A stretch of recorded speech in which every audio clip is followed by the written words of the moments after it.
lo podemos hacer de una manera más asamblearia, explorando respuestas y estrategias. Dada la situación, ahora, ¿qué podríamos hacer, no? Emigrar a Marte. Dicen que hay algo. ¿Te puedo hacer un comentario? Sí, claro. Sobre...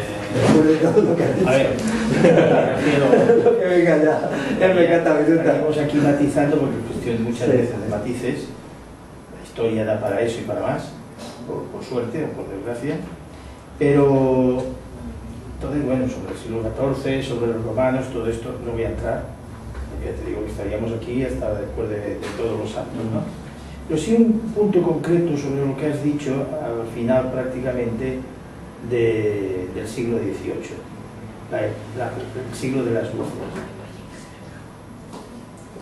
Decir que los ilustrados vacían, o sea, como son anticlericalistas, la mayoría, vacían de contenido a los espíritus de aquel momento, los llenan de no se sabe qué, cuando lo que llenan a la sociedad es de racionalismo. No de escepticismo, no, de racionalismo, puro racionalismo, y gracias a ese momento en que se libera el racionalismo de la imposición ideológica, eclesiástica y en otros aspectos, avanzamos en la ciencia, la filosofía, nuevamente, etc. Esta es mi posición, y creo que hay muchos historiadores que están en esa línea. Bueno, los ilustrados y los filósofos son el antecedente ideológico de la sociedad actual. En lo que tienen de bueno se lo deben a ellos, en lo que tienen de malo se lo deben a ellos también, ¿no? Yo en el libro La democracia, el triunfo del Estado dedico un subcapítulo al análisis de todo esto. Yo pienso que es un empobrecimiento de la experiencia humana descomunal, ¿no? Que ellos bueno, pues reducen la experiencia humana a algunas realidades muy elementales y de ahí sale el mundo moderno, ¿no? La Revolución Francesa surge de sus ideas y entonces un juicio sobre la Revolución Francesa es sustantivo. Yo lo hago negativo, yo rechazo la Revolución Francesa y por lo tanto los ilustrados no me convencen. Eso no quiere decir que en ciertos aspectos no puedan ser útiles, ¿no? Pero es una cosa lejana, quizá en otro momento lo pudiéramos tratar. Yo estudié bastante los ilustrados y creo que ellos no ofrecen ningún camino de liberación, entre otras cosas, porque son funcionarios del Estado, ¿no? Ellos sirven a los reyes, ellos trabajan para los reyes. Por lo tanto, podríamos pasar al punto de la situación actual, en qué estrategias nos podemos basar, qué podríamos hacer, ¿no? Que es la parte final del curso, ¿no? Y eso, en todo caso, pues alguna vez. Yo te recomiendo que en el libro mío se dedica un capítulo al estudio de los ilustrados, ¿no? Aquí el ilustrado por excelencia es Jovellanos. Jovellanos planea toda la destrucción medioambiental. Su informe de ley agraria es lo que se ha aplicado con resultados catastróficos en la agricultura española desde que se escribe el libro en 1795, ¿no? Y en Francia, pues, por ejemplo, el proyecto totalitario ilustrado de los filósofos se manifiesta mucho en la cuestión de la educación. Ellos son los que primero diseñan una idea de una educación dada por el Estado a toda la sociedad para imponerle los disvalores que el Estado considera convenientes. Entonces, bueno, esto, ahora mismo estamos en un callejón sin salida por las ideas suyas. Yo creo que tenemos que buscar caminos alternativos. ¿Dirías que son estatolásticos las peticiones de la Comuna en materia educativa? Pues no las conozco, o sea que no te puedo contestar. 72 días solo tuvieron de duración, pero parte de ellos se lo pasaron, aparte de cómo educar mujeres, cómo abrir escuelas públicas, no estatales, venían de la Comuna, Pues no sé, lo tendría que estudiar. La verdad es que la Comuna no es una experiencia que yo haya estudiado, es una deficiencia en mi formación que tengo y intentaré superarla. Pero por el momento no tengo una opinión sobre la Comuna, más allá de la que defiendo, que es el primer movimiento de la clase obrera y que es muy positivo, ¿no? También quiero decir que es curioso, me gustaría que lo reflexionaseis, que yo que rechazo la tradición de la Revolución Francesa y de la Ilustración, me he convertido casi en la única persona que defiende la idea de revolución como proceso total, ¿no? Mientras que toda la gente que se sigue reclamando la Revolución Francesa y tal, pues no defiende ninguna revolución aquí y ahora. Eso es importante y creo que hay una relación de causa-efecto. Yo actúo porque creo que hay que crear una nueva sociedad radicalmente nueva. Mientras que a lo que hoy hay son proyectos continuistas. Claro, si nos enamoramos mucho de lo que se hizo en las revoluciones del siglo XVIII y XIX, pues obviamente no tenemos que cambiar mucho. Yo creo que hay que cambiar muchísimo, hay que cambiar las cosas sustantivamente. En ese sentido, pues gracias a que hay personas como Lluís que me apoyan en la cuestión de la sanidad. Lluís ofrece una visión muy negativa de la sanidad actual, ¿no?, que yo defiendo. Luego puede haber diferencias y matices, ¿no? Él cree también que el sistema educativo es negativo. Una vez que el sistema educativo es considerado negativo y el sistema sanitario lo sustancial también, ahí hay un gran acuerdo.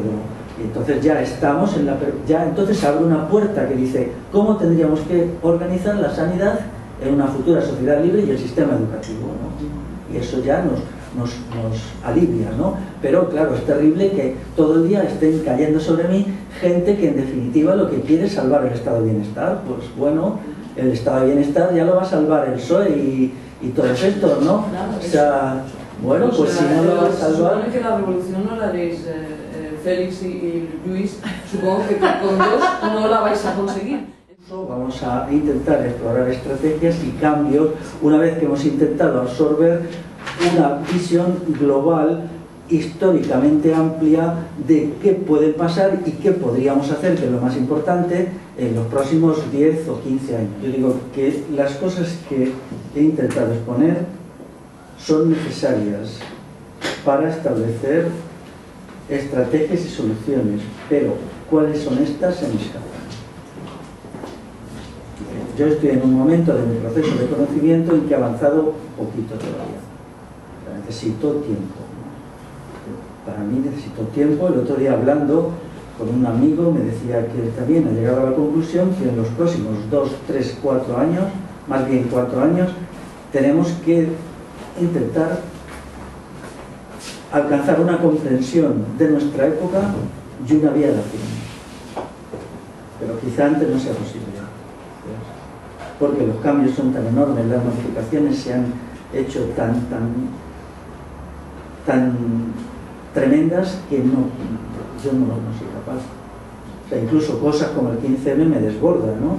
Ahora no sé, me lo pregunto muchas veces. Por ejemplo, cuando voy en el metro, mejor digo, bueno, ¿y qué pasa? ¿Qué hacemos ahora con el 15M? Yo estoy muy implicado en el movimiento, he hecho bastantes actos con ellos, van a sacarme ahora un libro sobre él, pero ¿qué hacemos? Pues no lo sé, ¿no? O sea, si yo tuviera que decirlo, no sabría qué decir, ¿no? Pero que no lo sepamos ahora no significa que no sepamos algo dentro de 6 meses, dentro de un año, dentro de 2. Lo importante es persistir en la reflexión, ¿no?, en la comprensión mejor de nuestra época y también en estar muy atentos a las respuestas que puedan dar grupos sociales o personas, ¿no? A veces lo que no se le ocurre a uno se le ocurre a otro, o hay movimientos que abren brechas, ¿no?, que abren caminos, que te enseñan novedades, pero mi idea es que tiene que ser algo nuevo, verdaderamente innovador. No puede ser repeticiones del pasado. El pasado está muerto y tiene que estar muerto para mí. O sea, lo que se ha hecho en los últimos 50 años no me merece ningún respeto. Me merece un respeto mínimo, para ser más exactos. Creo que ahora tenemos que explorar caminos nuevos, que sean, no sé cuáles, pero... Vemos estas experiencias también no porque crean que la vida se puede reducir a ecuaciones de éxito, quiero decir que mezclas un par de cosas y parece como que has encontrado la respuesta a todo, ¿no? Pero sí justamente porque llena ciertos vacíos. Me refiero a la cuestión de la permacultura.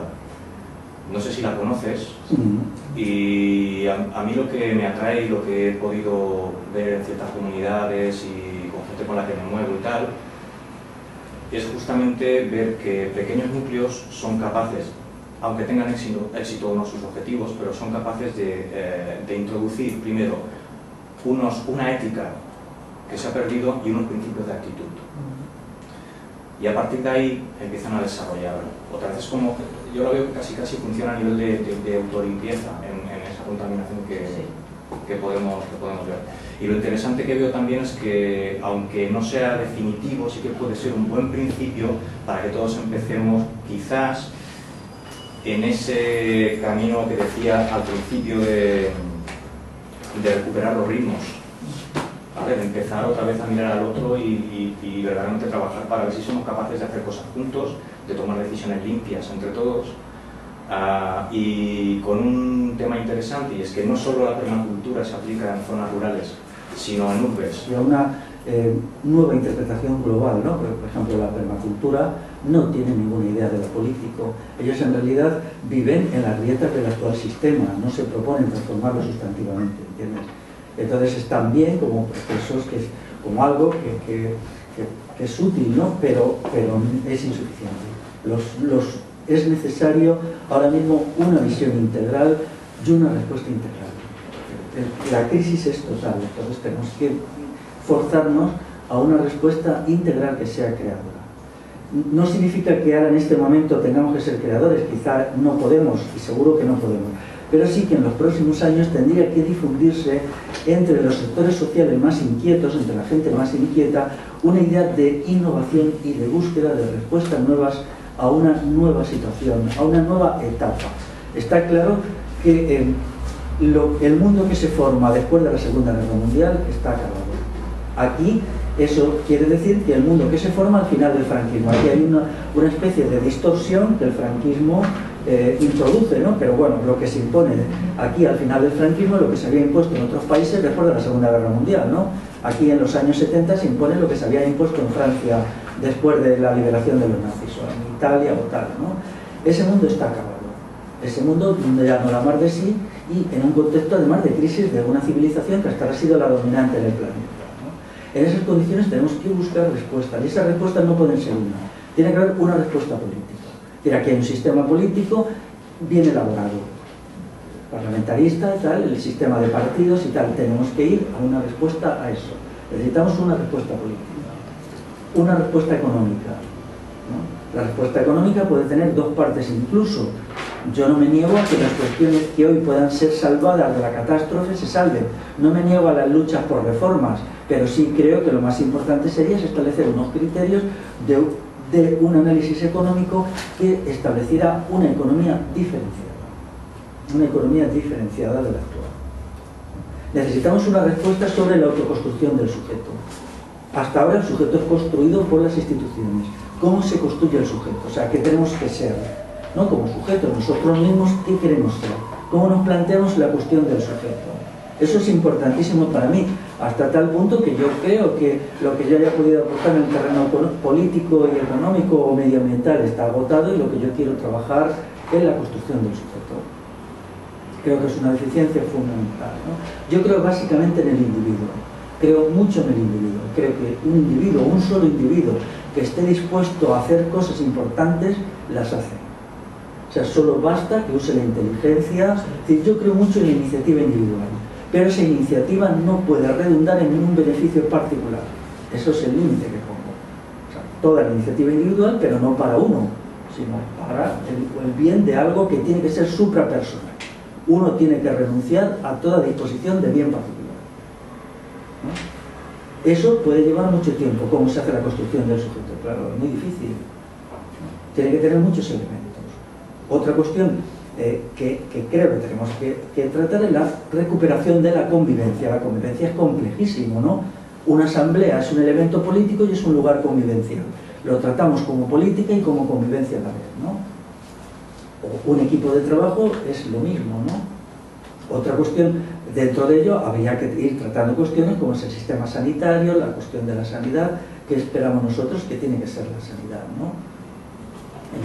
La educación forma parte de la autoconstrucción del sujeto, pero es mucho más. El sujeto se autoconstruye toda la vida, desde el momento que nace al que muere, mientras que la educación la consideramos para la infancia, la adolescencia y tal, ¿no? Yo voy más allá. O sea, igual que el modelo de sanidad lo cuestionamos, en un modelo alternativo la educación tiene que ser de toda la vida, o sea, no academicismos y titulitis, de educación de toda la vida. Entonces, estas cuestiones es importante también que veamos hasta qué punto son cuestiones para mí menores, pero la regeneración de la ciencia, el libro que me has dado, yo considero muy interesante que se haga una crítica al darwinismo. El darwinismo es una pesadilla y además es una cosa que no solamente es negativa porque es errónea, sino porque es un acto de fe. Solo hace falta leer los textos de Darwin. Darwin no demuestra nada, no prueba nada, solo te obliga a hacer un acto de fe y a ponerte de rodillas delante de un señor. Él no prueba nada de todo el asunto, solo se inventa cosas, ¿no? O sea, cosas que son superficiales. El origen de las especies es una bobada en sí mismo, que ha sido mitificado para convertirle en algo que es una decisión de creer, ¿no? Entonces tendríamos, en primer lugar, delimitar los 6 o 7 problemas gordos, y entonces sobre ellos tenemos que ir estableciendo elementos contrarios a lo establecido, no totalmente. Eso no significa que si el actual sistema o lo que haya tiene algún elemento positivo, yo no pretendo hacer una tabla rasa, pues cojámoslo, ¿no? Aprovechémoslo y punto. Pero tiene que haber una voluntad de ruptura. O sea, en este momento el peligro principal es aferrarse al pasado. Durante 3 o 4 años veremos movimientos que lo que piden es el pasado restaurado. Como ya el pasado no puede existir porque la sociedad ya no tiene posibilidad incluso de pagarlo, entonces esta restauración del pasado tiene que ser rechazada. Y luego hay un elemento más que se llama el contacto. Bueno, quizá hoy no aportemos mucho, pero si nos volviéramos a ver dentro de un año, quizá nuestras mentes se han desarrollado y podemos decir más cosas, ¿no? Mantenernos en contacto. Pero tendría que haber un elemento unificador, que es la idea de una transformación sustantiva y total, ¿no? Y no quedarnos simplemente en soluciones parciales y luego ir incorporando los elementos positivos que vaya habiendo, ¿no? Incluso aunque sean parcialmente negativos, ¿no? Deberíamos ir haciendo una suma de elementos positivos, pero esos tienen que fundirse en un molde renovador, o sea, no podemos, por ejemplo, cuando a mí me interpreta alguien mi idea de revolución pensando en la Revolución Francesa, me dan sudores, porque esa idea de revolución tiene que estar acabada, hay que rechazarla. O sea, tenemos que decir que eso no lleva a nada y que nosotros tenemos que idear otra revolución. ¿Cómo? No lo sé, pero daros cuenta que si nos planteamos cómo y no lo sabemos, estamos haciendo un reto intelectual que puede ser muy fructífero. O sea, muy fructífero, porque claro, sería tremendo que ya tuviéramos todas las respuestas, ¿no? Pero claro, a nosotros cuando nos decimos cómo, tenemos que saber vivir con la duda los próximos años, pero una duda creativa. Lo asertivo no es creativo, ¿no? Y sobre todo, no pensar que el pasado está agotado, el pasado tiene muchas limitaciones. Entonces, cuando hay gente que interpreta mal mi defensa del pasado, solo son, digamos, observaciones intelectuales que nos abren la mente. Pero una vez aquí, todas las experiencias del pasado no son respuesta. Tenemos que buscarla a partir de nuestra propia inteligencia. Lo que pasa es que pueden iluminarnos en un sentido o en otro, ¿no? Pero solo iluminarnos, ¿no? Entonces, el esfuerzo de la creatividad es lo que debería definir los próximos años. Estar con los ojos muy abiertos. Por ejemplo, yo en vez de quedarme criticando el movimiento 15M, dije, pienso que hay algo nuevo ahí, voy a ir allí, voy a introducirme en él, voy a estar con ellos, no me voy a limitar a criticar desde fuera. Bien claro estaba que eso era un montaje del Estado, pero yo quiero estar ahí y unirme con la gente que de buena fe está haciendo cosas. Esto me ha costado muchas críticas, ¿eh?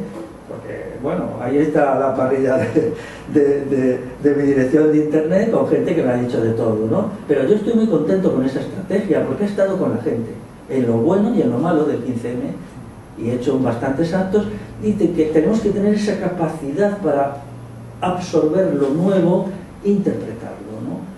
Y eso es que es lo que podemos hacer, porque en los próximos años, ¿qué podemos hacer? No hay ninguna posibilidad de transformación social inmediata, es imposible, quizá no la haya en los próximos 30 años, ¿no?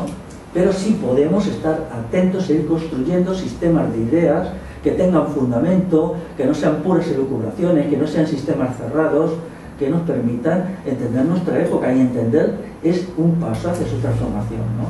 Porque en definitiva, vamos a ver, ahora necesitamos una sociedad que tenga un fuerte combate de ideas contra ideas, ¿no? Entonces, esos combates tenemos que llevarlos adelante con ideas que sean de la máxima calidad. Tenemos que hacer un esfuerzo porque nuestras ideas estén fundamentadas, que no estén basadas en suposiciones y arbitrariedades. Esa cuestión es sustantiva, ¿no? porque en definitiva una transformación social exige primero un combate de ideas. ¿Nosotros estamos preparados para ese combate? En absoluto, estamos totalmente impreparados, pero si sabemos que es eso cierto, podemos prepararnos y podemos ir aportando comprensión. Una idea es verdadera en un tomo de 100 páginas, o en un tomo de 1000 páginas, o en una hoja de 3 líneas. La verdad no es una cuestión de cantidad, ¿no? Yo eso lo veía muy bien en las asambleas del 15M. ¿Qué sucedía? Llegaba ahí todos los izquierdistas residuales y abrumaban a la gente con sus argumentos sobre economía, porque nosotros no estamos preparados para contestar a eso, ¿no? Llegaban, por ejemplo, con la defensa de la sanidad pública, famosa, y abrumaban a la gente. La pobre gente que tiene muchas dudas porque saben que la sanidad es un matadero, que se mata a la gente, que se hace cosas horribles, que se les obliga, que se les manipula, que los médicos imponen a la gente, que los tratan como niños, que eso es un horror. Yo los veía retroceder porque no sabían qué decir ante ese discurso ultra elaborado. Y al final en las asambleas se votaba y salían las peores atrocidades. Y en el terreno económico igual. Consignas del falangismo más rancio como la nacionalización de la banca, que lo he visto votar en la asamblea del 15M de Madrid, que es una consigna de la falange, ¿no? Metida por el señor ese de ahí, el tipo ese de ese señor que fue un franquista convencido y ahora va de profe. Todos. ¿Cómo se llama? No, el hombre este tan mayor, el español tan mayor este que es. Claro, San Pedro. San Pedro, eso lo ha metido él, ¿no? Como era falangista en sus tiempos, en el año 47, pues todavía... Bueno, entonces lo que tenemos que tener es ideas contra ideas y argumentar, ir argumentando y ir constituyendo un sistema de argumentos que en un momento dado pueda unir a una mayoría del cuerpo social para la transformación de la sociedad. Entonces, lo que nos espera por delante es un combate de ideas, y ese combate de ideas tiene que empezar por tener las ideas. Es que no tenemos nada, no tenemos ni el principio. Sí, tenemos las que no queremos. Sí, y algunas que queremos, pero lo peor ahora mismo sería meterse en la defensa de lo existente. Es decir, ahora mismo eso sería como un sumidero que nos llevaría a la nada, ¿no? Porque es verdad que el sistema se va a degradar mucho económicamente y en los próximos años va a dar pie para muchas luchas parciales, muchas defensas económicas, muchas cuestiones que no llevan a nada, ¿no? Puede ser que muchas sean legítimas, pero no es la función de la gente más consciente. No es la función estar reivindicando esas cosas, sino prepararnos para una transformación integral. Yo no pretendo ni sería legítimo ni sano estar siempre con personas con las que coinciden todo, ¿no? Hay una situación de pluralidad. Qué aburrido. Claro que además yo quiero vivir en una sociedad libre y eso lo practico ahora, ¿no? No tiene mayor importancia que haya divergencias en esto y lo otro, en cómo se interpreta la tradición de una manera o de otra, ¿no?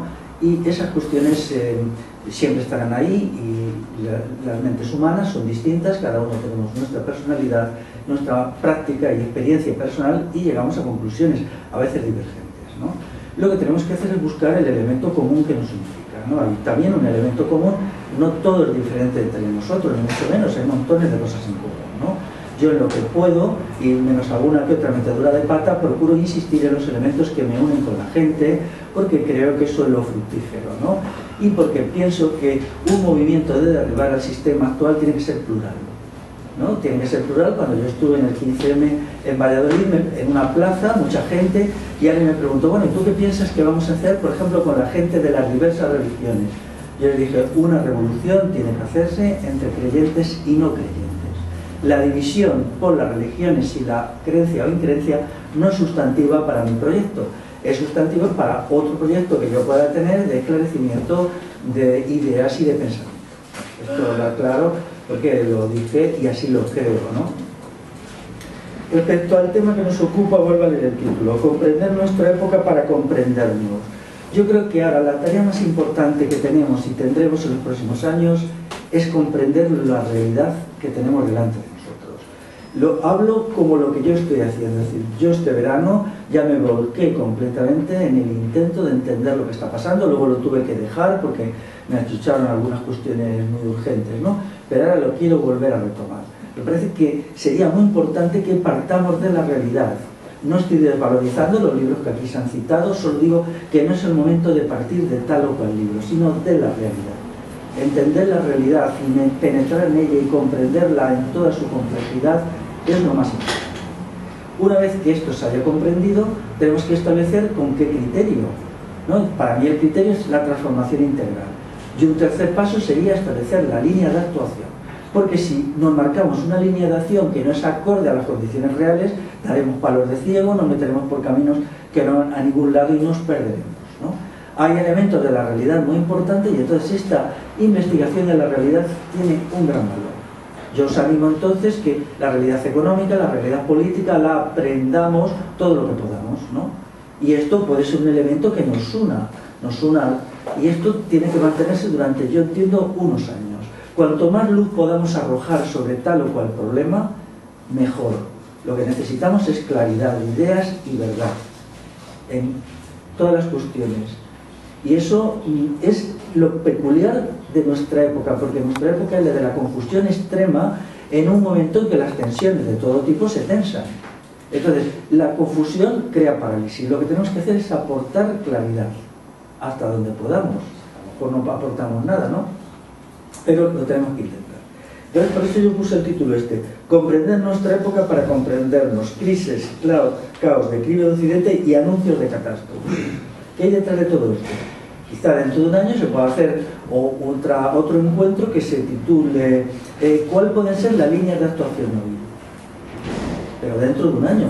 No tenemos que ir demasiado deprisa ni pretender avanzar más de lo que podemos avanzar, ¿no? Si plantamos una bellota no podemos esperar ver una encina de 5 metros de altura el año que viene. Hay una espera lógica, ¿no?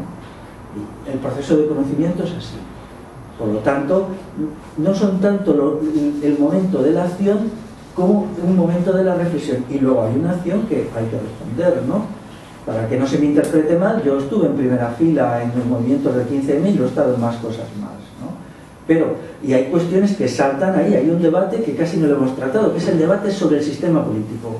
El 15M surgió de una crisis del parlamentarismo y esa cuestión está puesta sobre la mesa. Ahora volverá a aparecer con las elecciones, o sea, ¿qué se hace con el parlamentarismo y cómo se aborda esta cuestión, ¿no? Esto ha dejado fuera de juego a todo el economicismo y también yo estoy por una concepción, aunque Luis diga que no es como la suya, una concepción espiritual, pero no concibo una espiritualidad al margen de la política ni una política al margen de la espiritualidad. No creo que sea necesario explicar que el principal causante de mal moral es el Estado. El Estado es la causa número 1 de mal moral. Yo estoy muy de acuerdo con lo que ha dicho Sevi del egoísmo, pero ¿quién es el que ha educado a la gente en el egoísmo? Lo ha hecho el Estado, las instituciones del Estado. De ahí viene el mal moral. Entonces, una moralidad que no tenga en cuenta el combate político es estéril. Puede llevar como mucho a un crecimiento personal a pequeña escala, ¿no? Entonces, todas estas cuestiones deberíamos tenerlas claras no sé, en 3 o 4 años, ¿no? Luego, ¿qué sucederá? Vendrán tiempos de grandes conflictos y grandes enfrentamientos sociales, eso está muy claro, ¿eh? Y de grandes problemas. Pero si llegamos a ellos con la confusión, ¿qué haremos? Nada. Y esa es mi línea de conducta. Eso es lo que yo me he marcado y estoy haciendo. Ahora, por ejemplo, quería decirlo también, hay unas tendencias muy fuertes a considerar, muy fuertes, ya veréis cuando salgan, que la Tercera República es la solución a la crisis del parlamentarismo, ¿no? Bueno, yo creo que hay un debate pendiente, que han sido la Primera República, que han sido la Segunda República y qué puede ser la tercera. Esta cuestión sería muy esclarecedora. Y si es conveniente un sistema republicano, si sería, bueno, son cuestiones que se van cayendo encima de la mesa. Pero si lo pudiéramos resolver, yo con un amigo estamos intentando hacer un libro sobre este tema, pero no sé si saldrá, a veces los proyectos no salen, pero bueno. Un debate entre tú y García Revijano, bien hecho, sería cojonudo, y que no fuera saboteado, hay que impedirlo. Sí, pero, como el de la TUS, sí. Pero por lo pronto este amigo y yo intentamos hacer un librito como el de Lluís, una cosa así, que aclare, que aporte información sobre lo que fue la Primera y Segunda República y en qué condiciones se puede utilizar la estrategia de Tercera República y por quién. Y esto pues podría ser muy esclarecedor, ¿no? O sea, y por ahí esa es mi línea de trabajo en 2 años. ¿Iría ligado a Bicentenario o sería posterior? Es distinto, porque esto sería un libro y lo del Bicentenario pues también sería, bueno, sería una cosa más visual, más de contestar a una gran campaña de propaganda, ¿no? Esto pues, sería, lo vamos a hacer quizá un amigo y yo, pero bueno, si alguien se quiere incorporar, pues ahí estamos, ¿no? le estamos dando vueltas, cómo sería y tal, ¿no? O sea, requiere un análisis histórico y un análisis actual, pero partiendo de una idea, que la opción republicana está ahí y se va a usar. Entonces, no podemos esperar a que se haga, porque cuando llegue ya es muy difícil que podamos hacer nada. Tenemos que estar prevenidos antes y explicarlo antes. Partimos de esa idea. Y bueno, para mí sería una satisfacción enorme que el libro estuviera en la calle de aquí a un año. Antes no puede ser, porque no podemos. Y fíjate, si es un libro que nos planteamos más pequeño que ese, 100 páginas, formato popular pero serio, riguroso, documentado, pero nada de erudiciones, nada. Que lo pueda leer cualquiera en el transporte público o mientras ve la tele incluso. Bueno, hay muchas cosas más que se pueden hacer así, ¿no? Hay más, ¿no? Quizá en un momento, cuando se culminara el análisis de las características de nuestra época, habría que escribirlo. ¿Qué es nuestra época? ¿Qué está pasando? ¿Alguien se anima? ¿No? Surgen muchas ideas interesantes. Y hay algo que falla dentro de nosotros para no popularizarlas, ¿no? O sea, hay montones de cosas. En la comida se han dicho cosas importantes. ¿Por qué la decimos entre nosotros y no la hacemos llegar a la opinión pública? Esa pregunta es muy importante. Porque si la decimos entre nosotros no se acaba la conversación inmediatamente. ¿Cómo que? Sería muy importante. Mira, en el 15M se ha dado un fenómeno curioso. Todo lo que se ha escrito lo ha escrito el lado negativo del 15M. El lado positivo del 15M no ha escrito nada. Nada. O sea, se ha mantenido silencioso. Es una cosa asombrosa de entenderlo, ¿no?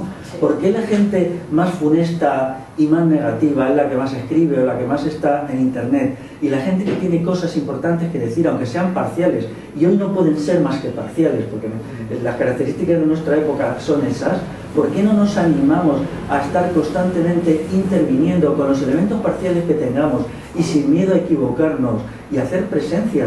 Porque es que para mí es terrible decir, a ver, el lado negativo del 15M, documento, libro, el lado positivo, 0, nada. Conversaciones privadas y cosas así, ¿no? Esto tendría que desaparecer. Tenemos que tomar conciencia de que tenemos que estar creando opinión pública y delante de la gente, ¿no? Porque sin esperar tampoco a tener grandes cosas acabadas. Si no podemos escribir 10 páginas, escribamos una. Y si no, una línea. Pero esa cuestión la tendría que hacer todo el mundo. El otro día, hablando con una gente que más o menos se mueve en internet, yo decía, bueno, están pasando acontecimientos muy gordos, ¿por qué no llegamos a un acuerdo, gente que tenga páginas o blog importante en internet, y en un momento dado no tratemos, aunque solo sea dentro de internet, un tema de una manera similar, todos a la vez? Eso podría hacer impacto, ¿no? Por ejemplo, que ante un acontecimiento, pues en 30 o 40 existiera una definición. Sí, de las personas que están metidas en esos blogs. ¿Cómo? Impacto de las personas que están metidas en esos blogs. Es que siempre volvemos a los mismos. Nos retroalimentamos. Y somos siempre los mismos. Y ahí está. Porque mira, no es verdad. Mira, cuando ha llegado el 15M no éramos siempre los mismos. Lo único que ha sucedido es que en las asambleas no teníamos argumentos. Eso ha sucedido. Y nos han dado la paliza porque no teníamos argumentos. Entonces, ¿y por qué? Porque hay montones de cosas que no tratamos. Y las que tratamos a veces no demasiado bien, ¿no? Pero puede ser que vayamos constituyendo una especie de poder paralelo de opinión que pueda transmitir opiniones sobre muchos asuntos, ¿no? Y eso es una idea que está ahí. Ahora bien, para tener ideas buenas hay que crearlas con esfuerzo. Hay que hacerlas llegar. Pero primero crearlas, ¿no? Las ideas convincentes tienen que ser creadas con esfuerzo. No son el resultado de una intuición o de un momento, la lectura de un autor del pasado, nada de eso. Los autores del pasado solo iluminan, no pueden, ¿no? El dogmatismo es muy malo. Entonces, bueno, por mi parte estamos en contacto. Si alguien tiene algo y me lo hace llegar, yo lo leeré con mucha atención. Creo que tengo acá las direcciones de casi toda la gente que está aquí, o toda. Si no la tengo, por favor que me la dé luego. Y bueno, estaremos atentos a la evolución de los próximos años y a ver qué somos capaces de hacer, ¿no? Pero yo tengo una decisión de intervenir. Creo que tenemos que intervenir y no quedarnos simplemente en las conversaciones entre nosotros. Ir preveyendo lo que vaya pasando para que cuando pase estemos ahí con argumentos preparados mucho antes. No podemos esperar a que las cosas sucedan, tenemos que estar preparados antes. Yo creo que tú dices un esfuerzo de años, pero es que hay grupos que hemos hecho esfuerzo de años, es decir, sobre temas determinados, no hay que esperar. Pero otra cosa es que hay muchos aspectos que hay que ir profundizando. Cuando tú planteas lo de los blogs, lograr una sinergia entre los... Porque es cierto, pero muchos blogs están encerrados en sí mismos, o con 2 o 3 enlaces, o 4 o 5. Pero lograr tener una sinergia entre estos blogs, webs, asociaciones, etc., sí, esa idea. Daría un potencial enorme, ¿no? Yo creo que vale la pena poner el acento. Y yo ofrezco 21 años de estar investigando el SIDA para llegar al propuesto de desmontarlo, para que no los tengáis que repetir vosotros. Y yo quiero aprovechar de los años suyos o de los años de quienes están investigando el tema del agua, que es una catástrofe el agua, o el tema de la polución electromagnética y las microondas de los móviles y el wifi, etcétera. O sea, hay gente que ya lleva parcialmente muchos años investigando temas. Logremos una confluencia con esto y irle dando un marco cada vez mayor para que las consecuencias sean también mayores de cambio, ¿no? Sí. En Internet. Pero yo he hablado con muchísima gente, mucha gente que ha participado en el 15M, que tiene ideas excelentes sobre aspectos parciales, sobre enfoques, y están callados más allá de una conversación personal. No logras trascender lo positivo que tienen en nada, ¿no? Pero porque por miedo, no entiendo muy bien. Pues yo tampoco lo entiendo, pero bueno, quizá porque nuestra sociedad esté tan imbuida. Vamos a ver, nuestra sociedad está basada en unos criterios espeluznantes, y cuando nos enfrentamos a ellos, una persona que se enfrenta a ellos, lo primero que siente es desorientación y miedo, y entonces solo habla de lo que piensa cuando está con gente de confianza, y cuando le animas a que trascienda eso y a que haga un folleto de 100 copias en la copistería de su barrio y lo difunda, no lo hacen, ¿no? ¿Por qué? Porque se sienten inseguros frente a un sistema de ideas y de creencias que es súper sólido. Entonces, la disidencia les crea una mezcla de confusión y miedo, o por lo que sea. El caso es que no lo hacen, ¿no? Pero si fuéramos cambiando esa tendencia y animando a la gente a que diga lo que piensa más veces, fuera de los círculos, de los íntimos, eso podría tener mucha importancia. Porque, mira, el libro mío del giro estatolátrico salió de un folleto de 3 páginas que hizo el VA de Valladolid en el año 2006. Yo fui allá a dar una charla y estaba allí el folleto, un folleto ínfimo, y además muy mal impreso, por cierto, casi no se leía. Yo lo cogí y me hizo pensar aquello y dije, bueno, es verdad, en la crítica al estado de bienestar esta gente están diciendo verdades como puño, ¿no? Y me acuerdo que me fui a casa y lo metí en una carpeta especial, y de ahí salió este libro que tiene 304 páginas, ¿eh? Luego encima, para más Henry, me distraje y solo lo cito en la última cita. O sea, es decir, que tenía que haber empezado agradeciéndoselo y resulta que está en la página 303. Cuando es el libro que me ha inspirado, ¿no? Yo mismo lo otro día decía, no sé por qué pasan estas cosas, ¿no? Ellos a lo mejor le dieron una importancia limitada a ese texto, pero para mí me hizo comprender. O sea, y estoy seguro que cosas que nosotros no queremos que pasen o no nos atrevemos de nuestros ambientes íntimos podrían iluminar a mucha gente en cuestiones fundamentales, ¿no?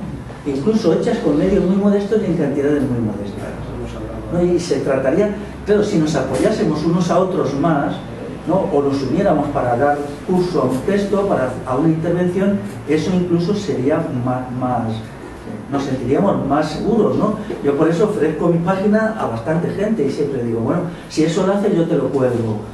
No es que mi página sea muy visitada, o bueno, no sé, no tengo ni idea de si es muy visitada, no, ni me importa. Y esas cuestiones son importantes entenderlas, que tenemos que intervenir, que no podemos mantenernos en la pasividad, ¿no?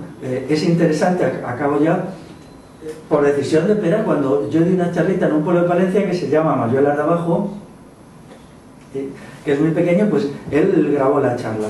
Y luego me mandó un mensaje diciendo, bueno, está colgada, en los 3 primeros meses ha tenido 10.000 entradas, ¿no? 10.000 entradas, es muy interesante, ¿no?